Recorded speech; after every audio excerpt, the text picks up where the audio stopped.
बिस्मिल्लाहिर्रहमानिर्रहीम।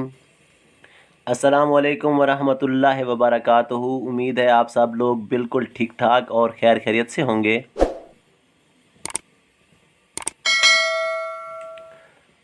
तो आते हैं आज के टोटके की तरफ, जो कमज़ोर जिस्म रखने वाले अफराद के लिए बहुत ही बेहतरीन तोहफ़ा है।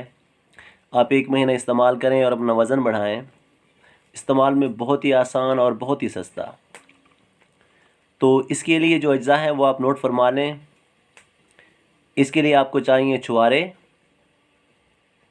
और दूध। तो आप लोग उन्हें रोज़ाना 4 छुहारे